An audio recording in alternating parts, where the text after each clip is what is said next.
बिस्मिल्लाहिर्रहमानिर्रहीम। अज़ीज़ तलबा अस्सलाम वालेकुम। जैसा कि आप जानते हैं कि इससे पहले हमने माइक्रोसॉफ्ट वर्ड को पढ़ा था। आज हम माइक्रोसॉफ्ट एक्सेल यूज़ करने जा रहे हैं, उसको सीखने जा रहे हैं। माइक्रोसॉफ्ट एक्सेल माइक्रोसॉफ्ट का एक ऐसा सॉफ्टवेयर है, एक ऐसा प्रोग्राम है जिसके अंदर हम डेटा रख सकते हैं, टेक्स्ट रख सकते हैं, नंबर्स रख सकते हैं, उन पे फार्मूलाज लगा सकते हैं, फंक्शंस अप्लाई कर सकते हैं। यानी एक ऐसा सॉफ्टवेयर है जो मोस्टली हमें डेटा रखने के काम भी आता है। ये डेटाबेस मैनेजमेंट सिस्टम नहीं है, लेकिन हम बहुत सी कंपनीज अपने क्लाइंट्स का डेटा इसमें रखती हैं, दीगर डेटा रखती हैं। लेकिन जो इसका मेन पर्पस है वो ये है कि अकाउंटिंग से रिलेटेड, जिसमें कि हमें फार्मूलाज लगाने होते हैं, उसके अंदर हमें फंक्शंस लगाने होते हैं, तो ये उसके लिए बनाया गया है। तो सबसे पहले हम देखते हैं कि इसको शुरू कैसे करते हैं। तो हम जैसा हम वर्ड में करते थे, हम स्टार्ट में जाएंगे और यहाँ जाके हम या तो एक्सेल को फाइंड करेंगे और या फिर एक्सेल लिखेंगे। जो ही मैंने EXC लिखा, इसने मुझे एक्सेल 2013 जो कि मेरे पास जो वर्जन इंस्टॉल्ड है वो दिखाया। आपके पास जो भी होगा वो आपको नज़र आएगा। इसको हम क्लिक करते हैं ताकि एक्सेल चलना शुरू हो जाए। ये देखिए, अब मेरे पास एक इंटरफेस, एक स्क्रीन आई है जिसके ऊपर मुझे एक्सेल के मुख्तलिफ यहाँ पर टेम्पलेट्स नज़र आ रहे हैं। मैं इनमें से कोई भी बना बनाया यूज़ कर सकता हूँ, लेकिन अभी हम क्योंकि ज़ीरो से काम शुरू कर रहे हैं, हम सीखना चाह रहे हैं, तो हम यहाँ से बिल्कुल ब्लैंक वर्कबुक लेंगे जिसके ज़रिए हम उसको सीख सकें। तो मैं इसको डबल क्लिक करता हूँ, ब्लैंक वर्कबुक को। पहले तो हम वर्कबुक का कॉन्सेप्ट समझ लें। देखिए, जिस तरह से हमारे पास एक नोटबुक के अंदर बहुत सारी शीट्स होती हैं, पेजेस होते हैं, इसी तरह वर्कबुक का कॉन्सेप्ट भी ये है। एक्सेल बुक 1 आपको इसका नाम नज़र आ रहा है। वर्कबुक का कॉन्सेप्ट भी ये है कि इसके अंदर कई शीट्स हो सकती हैं। अगर अभी हम देखें तो हमें यहाँ पे शीट 1 नज़र आ रहा है कि हमारे पास एक ही शीट है जिसमें हम काम कर सकते हैं। लेकिन अगर हम चाहें तो हम इसमें, ये देखिए प्लस का साइन है, अगर मैं प्लस करूं तो देखिए एक और शीट आ गई, मैंने प्लस किया, एक और शीट आ गई। अब ये टैब्स हैं, मैं जिस पे क्लिक करूंगा मैं उस शीट के अंदर, फर्ज करें मैं इसे कहता हूँ 1 ताकि हमें नज़र आए कि फ़र्क क्या है। अब मैं शीट 2 में गया, देखिए खाली है, मैंने यहाँ पे कहीं पे लिख दिया 2 ताकि हमें अंदाज़ा हो कि शीट्स कैसे हैं। ये देखिए यहाँ पर मैंने कहीं पे लिख दिया 3। तो अब नोट कीजिए, ये शीट 1 है, ये शीट 2 है, ये शीट 3 है, और ये तमाम शीट्स एक बुक के अंदर बंद हैं जिसका नाम बुक 1 है। जब हम इसे सेव करेंगे तो इसको कोई मीनिंगफुल नाम दे देंगे। अभी बाय डिफ़ॉल्ट जो एक्सेल इसको नाम दे रहा है वो बुक 1 का नाम दे रहा है। तो लिहाजा हमें समझ में आया कि जो हमारी स्प्रेडशीट या एक्सेल बुक कहलाती है, ये बुक असल में एक फ़ाइल है जिसके अंदर एक या एक से ज़्यादा एक्सेल शीट्स हो सकती हैं। ये तो हो गई पहली बात। अब देखिए, तो वर्ड की तरह आपको यहाँ पर भी मेन्यू या टैब्स नज़र आ रहे हैं। पुराने वक्त में ये मेन्यूज़ होते थे, अब ये टैब का रिकॉर्ड कहलाते हैं। तो अगर आप नोट करें तो आपके पास फाइल का टैब है, होम का टैब है, इंसर्ट का टैब है, और यहाँ से अगर आप नीचे देखें तो ये वही रिबन्स हैं जो हमने वर्ड में भी देखे थे, और इसके अंदर डिफरेंट टूल्स मौजूद हैं और डिफरेंट टूल्स के सेक्शंस बने हुए हैं, छोटे छोटे से ग्रुप्स बने हुए हैं। तो लिहाजा जो इंसर्ट से रिलेटेड हैं वो यहाँ नज़र आ रहे हैं, जो पेज लेआउट से मुतालिक होंगे उसमें जो थीम्स हैं वो यहाँ नज़र आएंगे, जो आपके पेज लेआउट के पेज सेटअप है, मार्जिन्स कैसे सेट करने हैं, ओरिएंटेशन क्या रखनी है, वो पेज सेटअप में नज़र आ रहे हैं। तो ये सारा कुछ ऑलमोस्ट वर्ड की तरह ही है। अब इसको एक एक करके पढ़ेंगे भी। और अभी ये देखिए कि यहाँ पर हमें ये जो छोटे छोटे से खाने नज़र आ रहे हैं, इस हर खाने को एक्सेल में एक सेल कहते हैं। सेल, मैं कहूँगा जी ये क्या है, आप कहेंगे सर ये एक सेल है। अब याद रखिए कि ये बहुत सारे सेल्स हैं, राइट। और ये देखिए वर्टिकली अगर हम इसको देख रहे हो तो ABC हमें कॉलम्स नज़र आ रहे हैं, और अगर हम हॉरिजॉन्टल देखें तो ये देखिए 2, 3, 4, 5। अब याद रखिएगा कि हमें जब भी किसी सेल में हम कोई डेटा डालते हैं तो हमें यहाँ पर अंदाज़ा होता है कि ये सेल का एड्रेस क्या है, इस पूरी शीट में इस सेल की पोजीशन क्या है। तो याद रखिए इसकी पोजीशन यूँ देखी जाती है कि पहले इसका कॉलम देखते हैं, देखिए B, और यहाँ से फिर इसकी जो इंटरसेक्शन है रो के साथ, जहाँ पर ये इसको मिल रहा है ये 3, तो इसका जो एड्रेस होगा वो कहलाएगा B3। ठीक है, हम लिखते नहीं हैं लेकिन आपको समझाने के लिए कह रहा हूं कि इस सेल का एड्रेस B3 होगा। हम यहां पे रख देते हैं कर्सर। देखिए अब आप बताइए क्या है, ये कहलाएगा E और 10। तो इसका मतलब हुआ कि हमारे इस शीट के ऊपर जो एक शीट है बहुत सारे सेल्स होंगे और हर सेल का अपना कोई एड्रेस होगा, अपनी कोई लोकेशन होगी और हम उसको फिर सोचेंगे। अब सबसे पहले हम सबसे आसान काम शुरू करते हैं और हम इसके अंदर कुछ डेटा इंसर्ट करते हैं।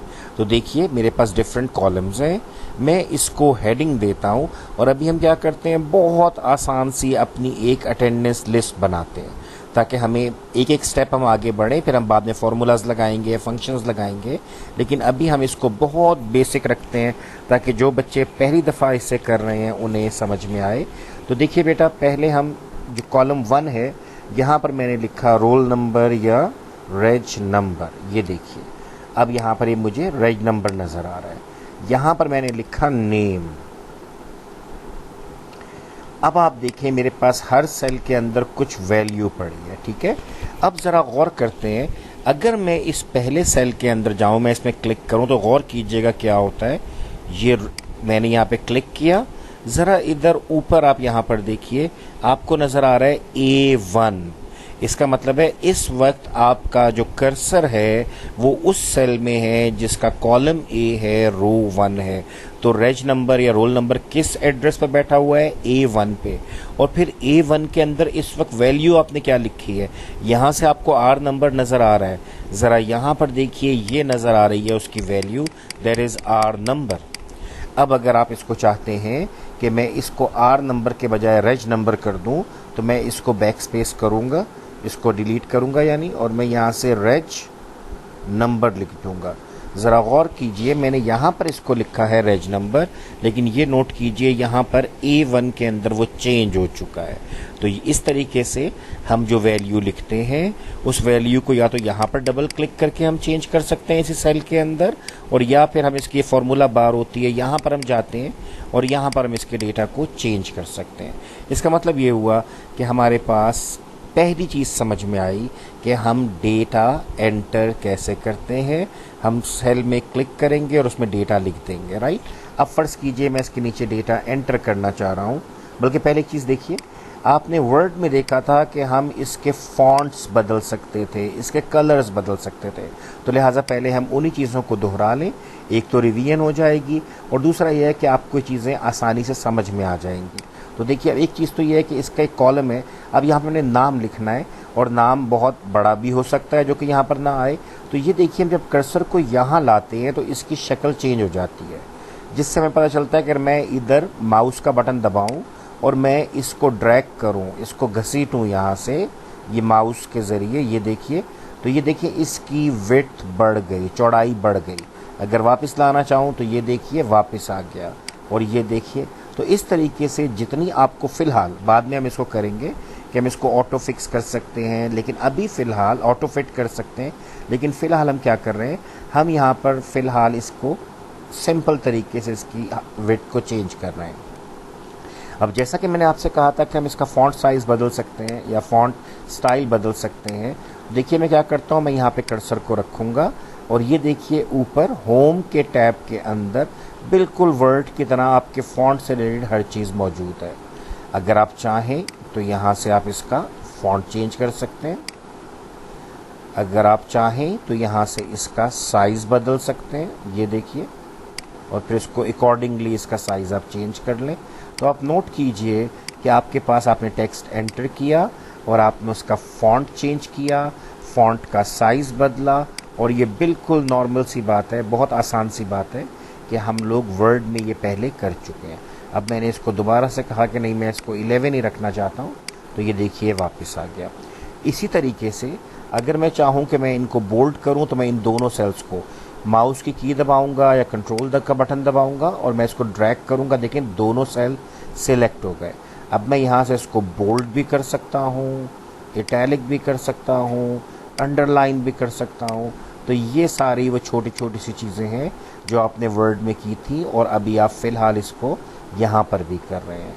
तो अब एक काम करते हैं कि इसमें डेटा रख कर देखते हैं। रेज नंबर 1 अब्दुल्ला, रेज नंबर 2 आबिद, रेज नंबर 3 इमरान। अब आप नोट कीजिए आपके पास डिफरेंट वैल्यूज़ इसके अंदर एंटर होना शुरू हो गए। तो इस तरीके से हम इसमें डेटा को एंटर करते हैं। अब अगर आप गौर करें तो मेरे पास हर बच्चे का रेज नंबर भी है, नेम भी है। अब फ़र्ज़ करें कि और सिंपल सी बात करते हैं कि हम इन बच्चों के मार्क्स रख कर देखते हैं। हम कहते हैं जनाब मैथ्स में इसके कितने नंबर थे, तो मैंने यहाँ पे मैथ्स लिख लिया, इंग्लिश लिख लिया, उर्दू लिख लिया, इस्लामियात लिख लिया। तो नाउ चेक, मैंने यहाँ पे इसके 4 डिफरेंट सब्जेक्ट्स लिखे।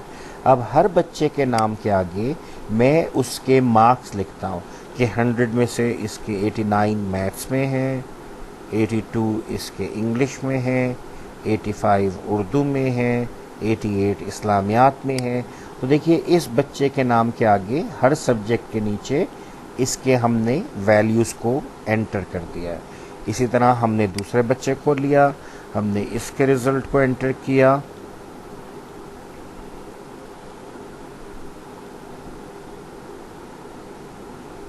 तीसरे के पे आ गए, यहाँ से इसको हमने देख लिया।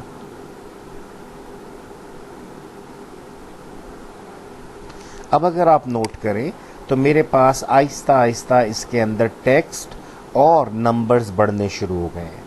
अब एक चीज़ जो इम्पोर्टेंट है हमने देखनी है कि हम इसके ऊपर कोई फार्मूला लगाना चाहें तो यहाँ पर फंक्शंस मौजूद हैं, लेकिन मैं आपको एक आसान तरीके से करके पहले दिखाना चाहता हूँ ताकि जो अभी नए बच्चे हैं वो इसको इत्मीनान से कर सकें। तो देखिए हम इस सेल के अंदर जाते हैं और यहाँ पर जाकर मैं एक निशान लगाता हूँ।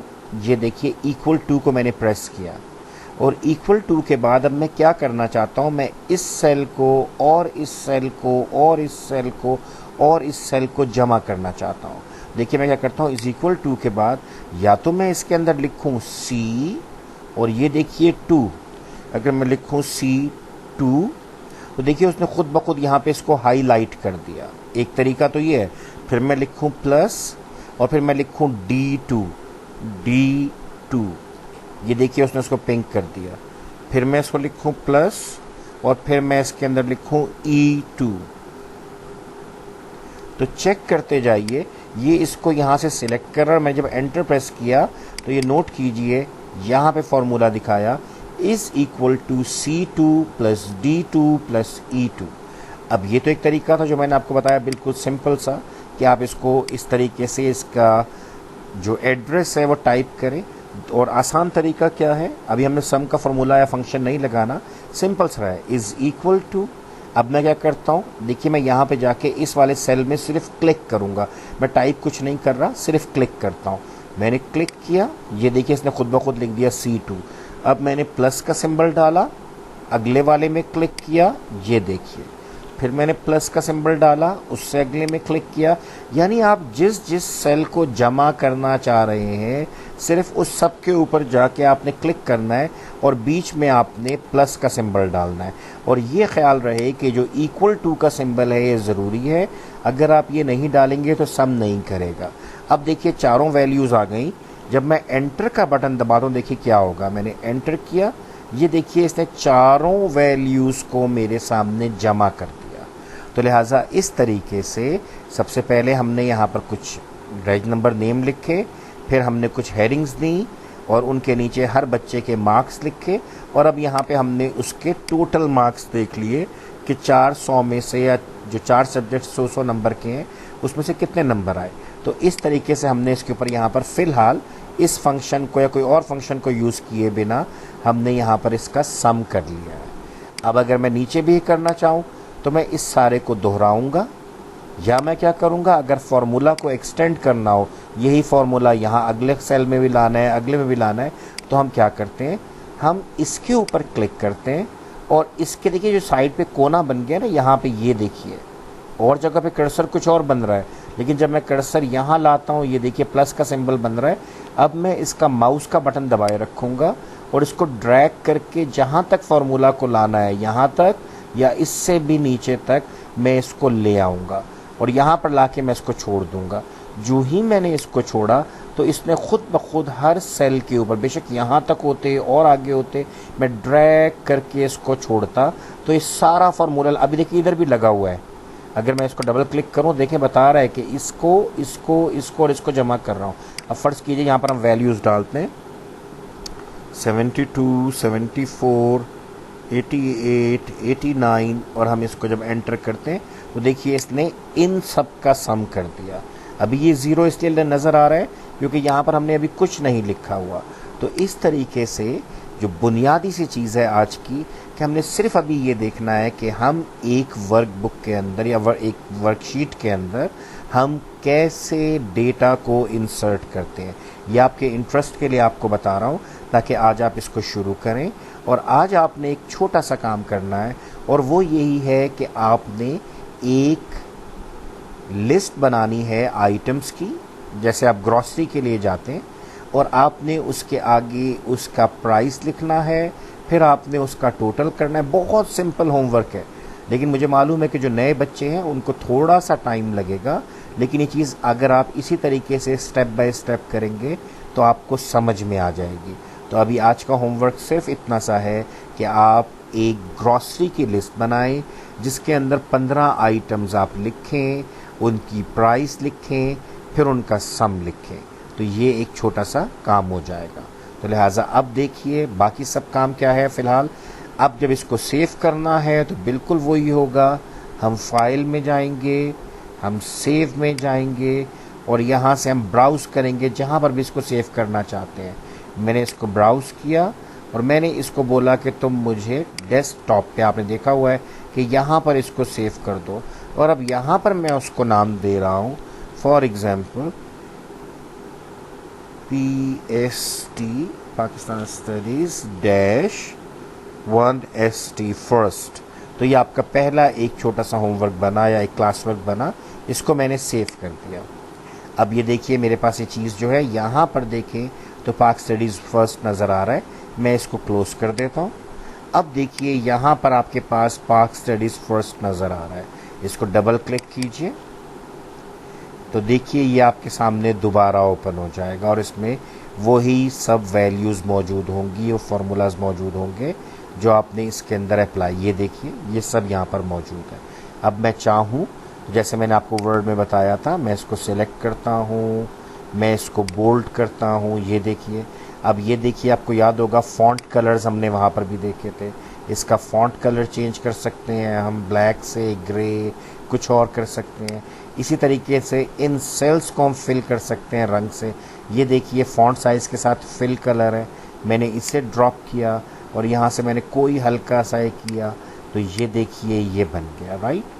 और ख़ूबसूरती बनाना चाहते हैं अभी हम, अब हम क्या चाहेंगे, इसको ज़रा डिलीट कर लूँ। मैं चाहता हूँ कि जो लाइंस हैं सारी लाइंस इधर ड्रॉ हुई हुई नज़र आएँ। तो मैं क्या करता हूँ, क्लिक करता हूँ, इसके माउस का बटन प्रेस करता हूँ और उसको ड्रैग ड्रैग ड्रैग घसीटता हुआ ले जा रहा हूँ जहाँ तक मैंने बनाना है, यहाँ तक लाया। और ज़रा अब आप ऊपर गौर से देखिएगा, इसी फॉन्ट्स के अंदर फॉन्ट के ऊपर आपको ये डॉटेड सिजा फ्रेम नज़र आ रहा है, ये देखिए बॉर्डर्स। अब मैं चाहता हूँ कि इसके ऊपर हर खाना अलग नज़र आए, तो ये देखिए बॉटम बॉर्डर, टॉप बॉर्डर, लेकिन मुझे नहीं चाहिए, मुझे चारों तरफ चाहिए। तो देखिए ऑल बॉर्डर्स ये मुझे नज़र आया। जो ही मैं इसको प्रेस करता हूँ ये देखिए, तो अब देखिए यहाँ पर हर एक के इर्द गिर्द बॉर्डर नज़र आ रहा है। फिर चेक करते हैं, कंट्रोल Z किया मैंने, इसको अंडू किया। अब मैं दोबारा से इसको सिलेक्ट करता हूँ, फिर मैं यहाँ पर आता हूँ, यहाँ से इनको मैं ऐसे क्लिक करता हूँ तो ये देखिए इसके इर्द गिर्द बॉर्डर आ गया। अब मैंने कहा कि मैं इस पूरे के इर्द गिर्द, यानी हर सेल के नहीं बल्कि पूरे ब्लॉक के इर्द गिर्द एक प्रोमिनेंट बॉर्डर लगाऊं, थिक बॉर्डर लगाऊं। तो ज़रा ये देखिए ये है थिक बॉक्स बॉर्डर। देखिए अंदर वाले नॉर्मल रहेंगे लेकिन इसके इर्द गिर्द चारों तरफ थिक बॉक्स बॉर्डर आ जाएगा, देखिए ज़रा। तो अब देखें ये देखिए ये डार्क हो गया सारा, मैं बल्कि इसको, तो ये मुझे नज़र आना शुरू हुआ कि अच्छा यहाँ से यहाँ तक ये पूरा का पूरा जो बॉक्स है ये थिक है, अंदर इसके थिन लाइंस हैं। अगर मैं इसको भी थिक बॉर्डर करना चाहता हूँ तो मैं इतने को सिलेक्ट करूँगा, इस ये जो सामने नज़र आ रहा है इसे क्लिक कर दूंगा तो ये देखिए टोटल्स यहाँ पर आ गए। अगर मैं इसके साथ भी यही करना चाहूँ, ऊपर सेलेक्ट करूँ, आप नोट कीजिए कि जो हमने पहले देखा था कि हम कैसे font size, font type, bold, italic, underline करते थे, फॉन्ट कलर चेंज, वही सब कुछ हम यहाँ पर बिल्कुल उसी तरीके से कर पा रहे हैं। तो अभी आपने क्या करना है, आपने इसको इस्तेमाल करते हुए एक छोटी सी वर्कशीट बनानी है। वर्क बुक होगी, उसमें एक वर्कशीट होगी जिसके अंदर आपने ग्रॉसरी का लिस्ट बनानी है, आइटम नेम, आइटम प्राइस, और फिर आप उसका आगे बेशक क्वांटिटी लिख लें और फिर टोटल अमाउंट लिख लें। तो आपके पास एक, मैं इसको बना के दिखा देता हूँ ताकि आपको थोड़ा सा अंदाज़ा भी हो जाए। और ये आपने प्रॉपर बनानी है, इसको फॉर्मेट करना है, बोल्ड करना है, इसमें कलर्स डालने ताकि खूबसूरती लगे। अब मैं आपसे कहता हूँ प्रोडक्ट, फिर यहाँ पे मैं कहता हूँ प्राइस, फिर यहाँ पे मैं कहता हूँ क्वांटिटी, और फिर मैं यहाँ पे कहता हूँ टोटल। अब फ़र्ज़ कीजिए, और मैंने इसके कुछ बॉक्सेस बना लिए, पहले बना के आपको दिखा दूँ। इसको सिलेक्ट किया, यहाँ पे गए और यहाँ से हमने ये बना लिया। अब मैंने इसके अंदर इसके साइज़ को बड़ा किया ताकि मैं टाइप कर सकूँ। प्रोडक्ट आ गई, फॉर एग्ज़ाम्पल मैंने यहाँ पर लिखा पल्स यानी दाल, चना, और यहाँ पे मैंने इसकी प्राइस लिखी 140 रुपीज़, और मैंने ख़रीदी कितनी, फॉर एग्ज़ाम्पल 2 kg।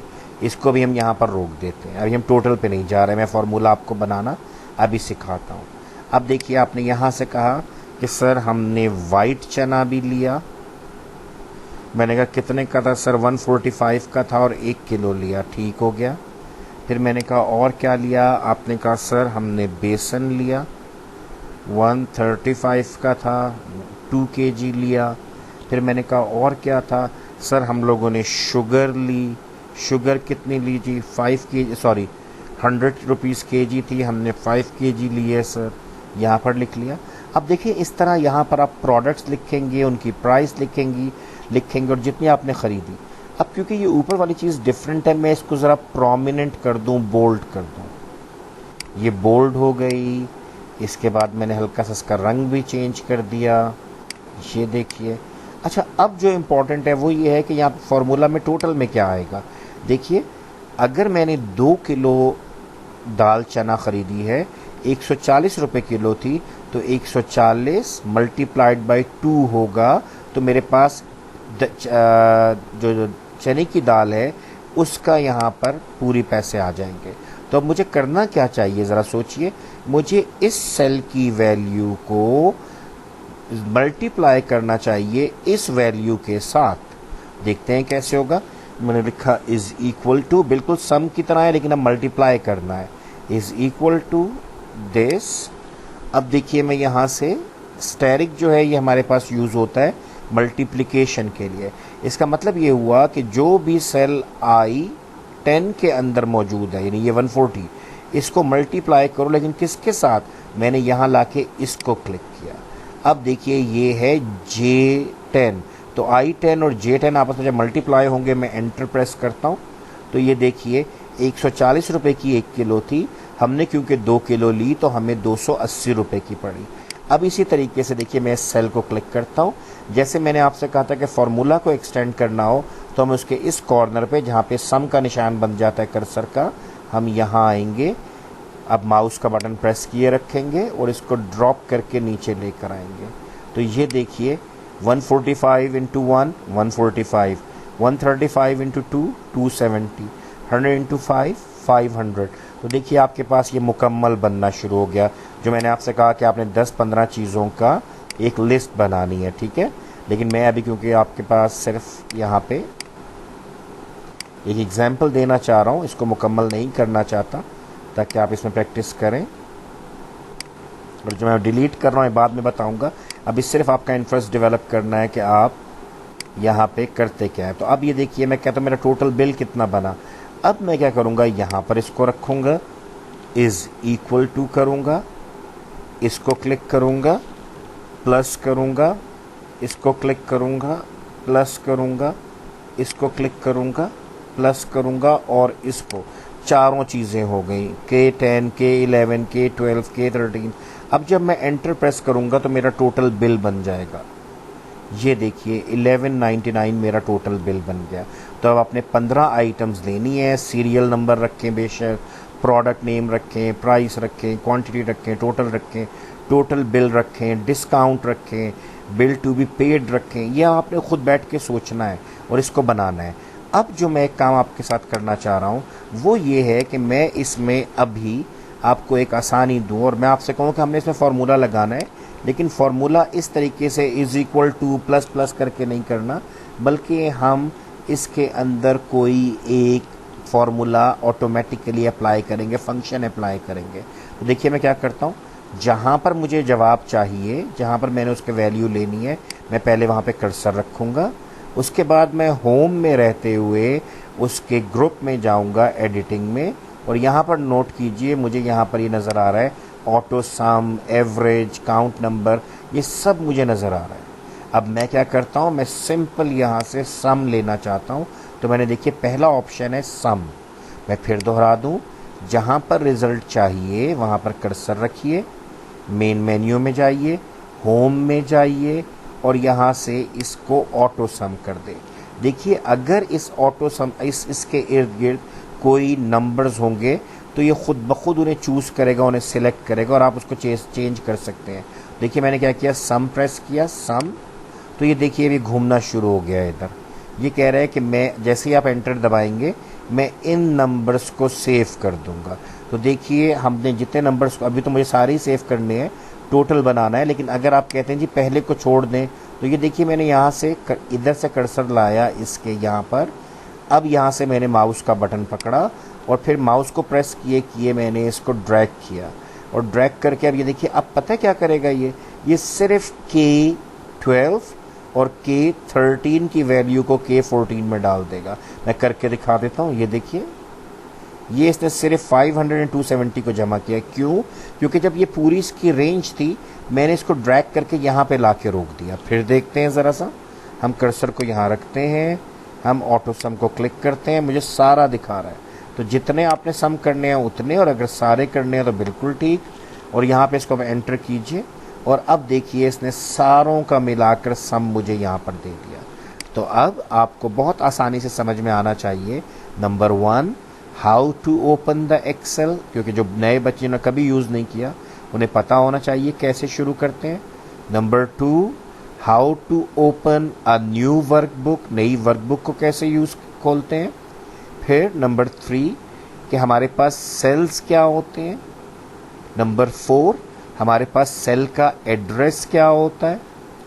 नंबर 5 हम सेल के अंदर टेक्स्ट कैसे लिखते हैं और नंबर्स कैसे लिखते हैं। नंबर 6 उस एड्रेस, हर सेल का जो एड्रेस है उसके अगेंस्ट हमें वैल्यू कैसे नज़र आती है। देखिए अब ये कर्सर यहाँ पर है, ये उसका, इसलिए मैं इसको फार्मूला बार कह रहा था। ये देखिए उसका फार्मूला दिखा रहा है कि K14 में एक फार्मूला लग रहा है, is equal to sum of all the cells from K10 to K13, K10, K11, K12, K13। तो ये आपको पता होना चाहिए कि हम किस तरीके से वैल्यूज़ को सम अप कर सकते हैं। तो पहला तरीका मैंने आपको सिखाया था कि आप इज इक्वल टू करें, फिर आप एड्रेस लिखें सेल का, फिर आप सम करें। दूसरा मैंने आपको कहा था कि आप इज इक्वल टू लिखें, सेल के अंदर क्लिक करें, फिर प्लस करें, अगले सेल को क्लिक करें, इस तरीके से भी होता है। और थर्ड मैंने आपको बताया कि आप यहाँ से जाके, फ़िलहाल अभी हम एवरेज वगैरह पे नहीं जा रहे, अभी हम नेक्स्ट टाइम जब बनाएंगे तो करेंगे। तो इस तरह से मैंने ऑटो सम किया और जिन सेल्स को जमा करना था वो सारों की रेंज मैंने ले ली। तो लिहाजा इस तरीके से आपके अभी 2 होमवर्क बन रहे हैं। एक आपने ग्रॉसरी का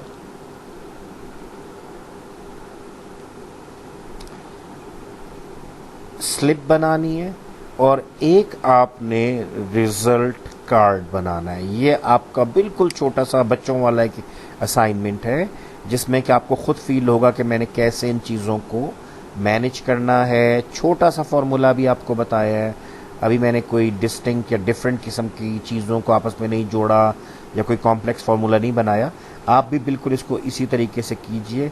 बस ये फ़र्क करना है कि आपने शीट 1 के अंदर आपने फॉर एग्ज़ाम्पल ग्रॉसरी लिस्ट बनानी है, अपना सॉरी नॉट ग्रॉसरी लिस्ट बल्कि अपना बिल बनाना है।